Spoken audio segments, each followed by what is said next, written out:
नमस्कार दोस्तों, मैं रजनीश कुमार आप सभी का बहुत बहुत स्वागत करता हूं आपके अपने YouTube channel Rajneesh Ramesh official के आज के खास वीडियो में। भाइयों, आज हम बात करने वाले हैं एक नारे के बारे में। एक नारा जिसने एक पार्टी को भारत की तीसरी सबसे बड़ी पार्टी बना दिया।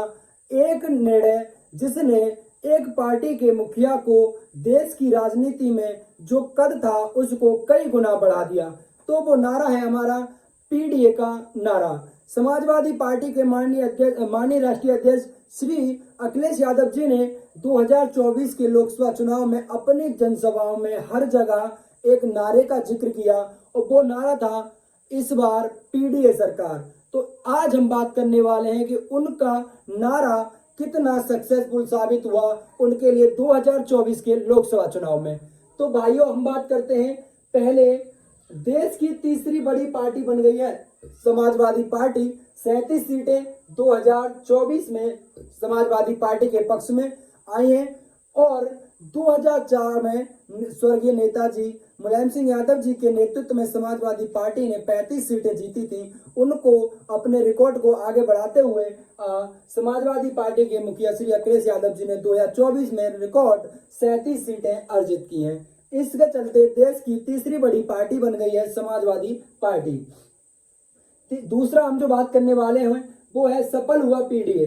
सफल हुआ पीडीए और सफल ही नहीं हुआ, एक धमाकेदार तरीके से बहुत अच्छे ही परसेंटेज में पीडीए सफल होता है समाजवादी पार्टी के लिए और माननीय राष्ट्रीय अध्यक्ष जी के उनका जो कद बढ़ा है उनके एक नारे की वजह से। आगे बात करते हैं सफल हुए युवा। समाजवादी पार्टी ने पीडीए के साथ साथ एक और एक्सपेरिमेंट किया था, वो था युवाओं को वो इस बार सांसद के चुनाव में जो पूरे देश भर का चुनाव है, इतने बड़े चुनाव में उन्होंने युवाओं को भी जिम्मेदारी दी। और लगभग अगर मैं बात करूं जिन युवाओं की मैं बात करना चाह रहा हूं वो है 25 वर्ष की आयु होती है लोकसभा चुनाव लड़ने के लिए। न्यूनतम आयु आपको 25 वर्ष की चाहिए, उसके बाद आप लोकसभा चुनाव लड़ सकते हैं। और मैं बात करने वाला हूं 25 की उम्र से 30 की उम्र के बीच के युवाओं की। तो अगर मैं बात करूं 25 से 30 के बीच की उम्र की बात करूं तो मैं पाता हूं कि 4 युवाओं को समाजवादी पार्टी टिकट देती है और वो 4 के 4 युवा जीत अर्जित करते हैं। और इसमें भी वो जो सबसे बड़े जो एक्सपेरिमेंट की बात थी वो थी कि 2 पर इन्होंने महिलाओं को उतारा था और 2 पर इन्होंने 2 युवा लड़कों को उतारा था। और बात करूं दोनों के दोनों 2 महिलाएं जीतती हैं और दोनों ही पुरुष जीतते हैं, यानी 100% साबित हुआ अखिलेश यादव जी का युवाओं को राजनीति में बढ़ावा देने का निर्णय। उसके बाद बात करते हैं पीडीए। तो हमारा जो आज का वीडियो पूरी तरह से पीडीए के ऊपर होने वाला है और आज हम पीडीए का पूरी तरह से पोस्टमार्टम करने वाले हैं और आपको समझाएंगे कि आखिर पीडीए कितना ज्यादा सक्सेसफुल हुआ है, कितने परसेंट में पीडीए उत्तर प्रदेश की राजनीति में समाजवादी पार्टी का इतना बड़ा कद बढ़ाने में सफल हुआ है। तो मैं बात करने वाला हूँ पीडीए। पीडीए मतलब पी से है पिछड़ा, डी से है दलित और ए से है अगड़ा प्लस अल्पसंख्यक। तो इसके ऊपर हम जब बात करते हैं तो हम पाते हैं कि 2024 के चुनाव में समाजवादी पार्टी ने ओबीसी समुदाय से जो कि पिछड़ा वर्ग उसमें समाजवादी पार्टी ने 27 कैंडिडेट को टिकट दिया था। ओबीसी समुदाय के अंदर आने वाली सभी समाजों में से 27 पर ओबीसी समाज के लोगों को अखिलेश यादव जी टिकट देते हैं और उनमें 20 प्रत्याशी जीत दर्ज करते हैं। एक बहुत ही अच्छा आप देख सकते हैं कि हमने 27 पहलवानों को मैदान में भेजा और उसमें से 20 जीत कर आते हैं। एक बहुत अच्छा इस बार सहयोग और समर्थन मिला है समाजवादी पार्टी को ओबीसी समुदाय से। उसके बाद अगला हम बात करने वाले हैं एससी समुदाय की। एससी समुदाय के इस बार 15 प्रत्याशी समाजवादी पार्टी ने उतारे हुए थे मैदान में और लगभग 15 प्रत्याशी समाजवादी पार्टी ने एससी समुदाय से मैदान में उतारे और 8 प्रत्याशी एससी समुदाय से जीत कर आते हैं। आप पाएंगे कि 50% से अधिक आपका जो एससी का जो आपने उतारा था प्रत्याशियों को वो जीत कर आते हैं। उसी के साथ ही साथ 2 सामान्य सीटों पर भी इस बार समाजवादी पार्टी ने ऐसी समुदाय के प्रत्याशियों को उतारा था। वो थी अयोध्या फैजाबाद की सीट, जहां से अवधेश प्रसाद पासी चुनाव मैदान में थे और उन्होंने पहली बार अयोध्या फैजाबाद सीट पर समाजवादी पार्टी के लिए जीत दर्ज की। वहां जीत दर्ज की जहां से बीजेपी एक प्रोपेगेंडा अपना जो चुनाव का अभियान चलाना चाह रही थी राम मंदिर का, पूरी तरह से ध्वस्त कर दिया अवधेश प्रसाद पासी जी ने वहां से जीत दर्ज करके।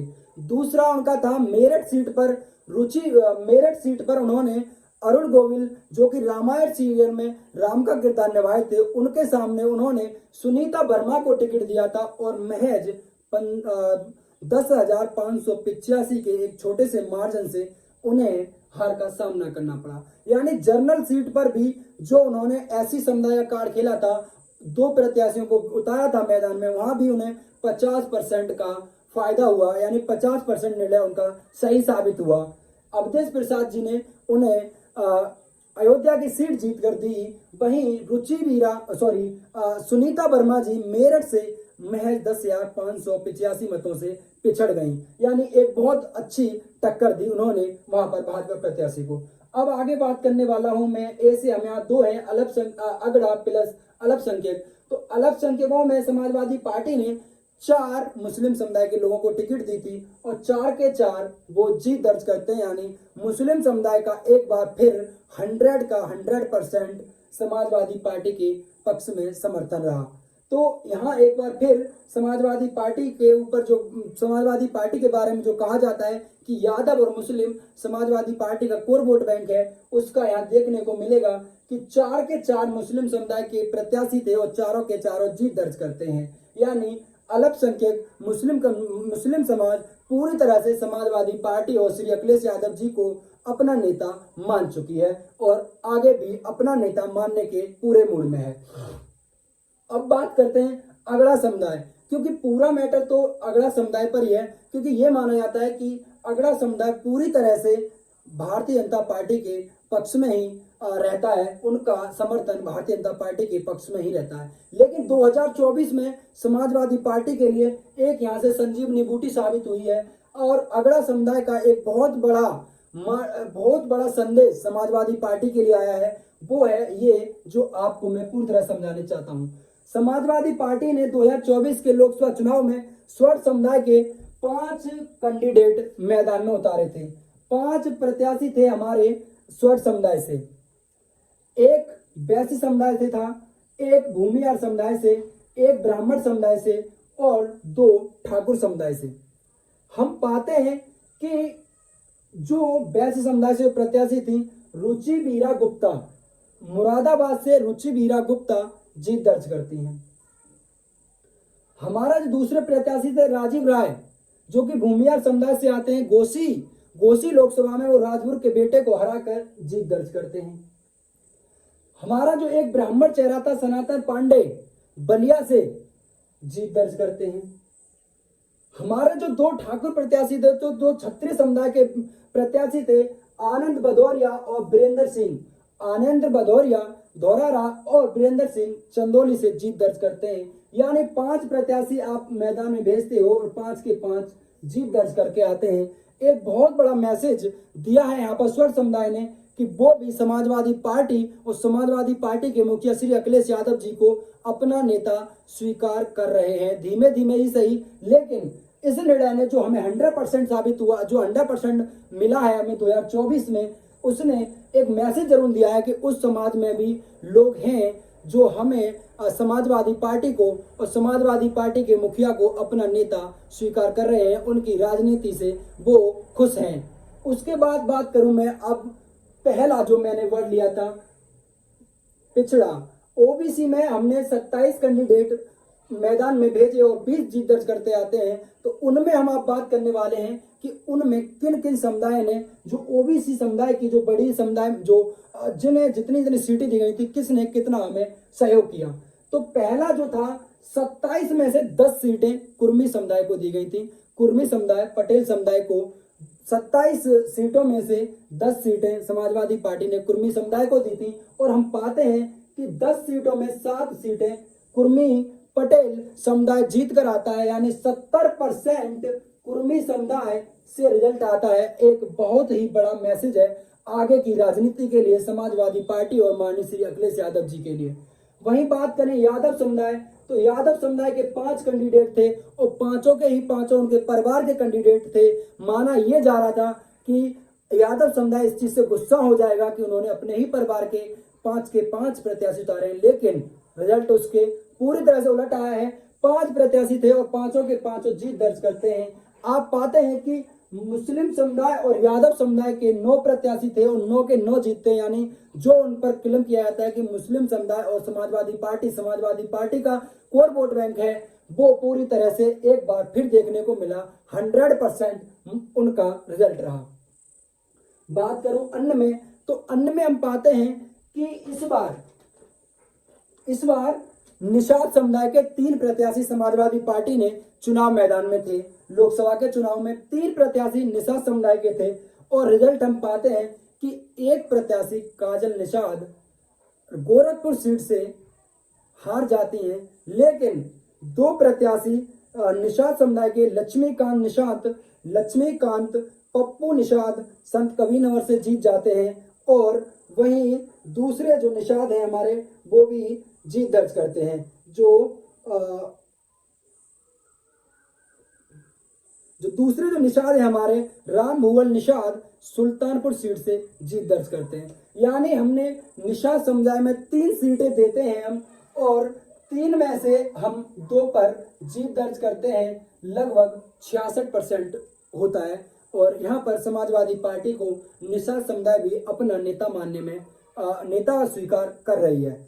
वहीं आगे बात करूं मैं लोधी समुदाय की, तो एक लोधी समुदाय से प्रत्याशी जीत कर आए हैं। वहीं बात करूं राजभर समुदाय की, तो रमाशंकर राजभर सलेमपुर सीट से जीत कर आए हैं। वहीं बात करूं देवेश साक एटा से जीत कर आए हैं और उन्होंने हराया है पूर्व सीएम पूर्व राज्यपाल स्वर्गीय कल्याण सिंह बाबूजी के बेटे राजवीर सिंह राजू भैया को।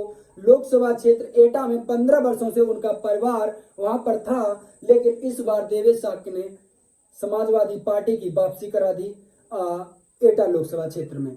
वहीं बात करूं फर्रुखाबाद की, तो फर्रुखाबाद में डॉक्टर नवल किशोर साक्य महज 2678 वोटों से हार जाते हैं और वहां पर उनका क्लेम है कि वो वहां पर उनके साथ नाइंसाफी हुई है, धांधली हुई है, इसके चलते उन्होंने कोर्ट में केस किया है। वहीं एक सीट और जो सीट है हमारी, यानी जिस लोकसभा सीट्स में मैं खुद आता हूं, वो है अलीगढ़ लोकसभा सीट। वहां के समाजवादी पार्टी के प्रत्याशी चौधरी विजेंद्र सिंह लगभग 14-15 हजार के मार्जिन से पिछड़ जाते हैं और उनका कहना यह है कि 4 बजे तक वो आगे थे और 4 बजे से 5 बजे के बीच में न जाने क्या हुआ कि मैं 27-28 हजार वोटों से आगे था और उसके मुझे उन वोटों से पीछे भी हो गया 1 घंटे में और मुझे 15,000-14 हजार के मार्जिन से हरा भी दिया गया। मैं इससे संतुष्ट नहीं हूँ। उनका मानना है कि राउंड नंबर 22 से 28 के बीच में जो उनकी मतों की जो गिनती के बाद फीडिंग हुई है उसमें पूरी तरह से झोल है और उन्होंने प्रशासन को आड़े हाथों लिया और उनका मानना है कि उनके साथ नाइंसाफी हुई है और वो भी कोर्ट चले गए, यानी समाजवादी पार्टी के 2 और नेता कोर्ट चले गए। वहीं अब मैं बात करूं, मुझे याद आ गया तो इस पर भी बात कर लेता हूं कि इस बार समाजवादी पार्टी ने 2 जाट नेताओं को चुनाव मैदान में रखा था। वो थे मुजफ्फरनगर से हरेंद्र मलिक, जिन्होंने एक शानदार जीत दर्ज की है, संजीव बालियान को हराया है। वहीं दूसरे थे ये चौधरी विजेंद्र सिंह जाट, जो महज 14-15 हजार के वोटों से अभी तो हार ही गए हैं। आगे क्या निर्णय होता है वो आपके सामने होगा, लेकिन यहाँ भी 50% का रिजल्ट रहा जाट समुदाय में समाजवादी पार्टी के लिए। तो भाई ये थी हमारे द्वारा जुटाई जानकारी आपको कैसी लगी? अगर जानकारी पसंद आए तो वीडियो को लाइक करना और अपने भाई बंधु यार दोस्त जितने भी चाहने वालों में वीडियो को व्हाट्सएप और फेसबुक के माध्यम से शेयर करना। और हमारे साथ जुड़े रहने के लिए अगर आप चैनल पर नए हैं तो चैनल को सब्सक्राइब करके बेल आइकन ऑन करने आगे आने वाली वीडियो जिससे कि आपको सबसे पहले मिल सके। आपका जो भी कोई सवाल और सुझाव हो मुझ तक भेजने के लिए कमेंट बॉक्स में लिखें। मैं अपने आप को आपके सवाल और सुझाव दोनों का आंसर देने के लिए, उत्तर देने के लिए अपने आप को बाध्य समझता हूं। तो ये थी आज की जानकारी। आपसे एक निवेदन रहेगा, जानकारी पसंद आए तो वीडियो को लाइक और शेयर करते रहना। तो मिलते हैं अगले वीडियो में, तब तक के लिए जय हिंद, जय भारत।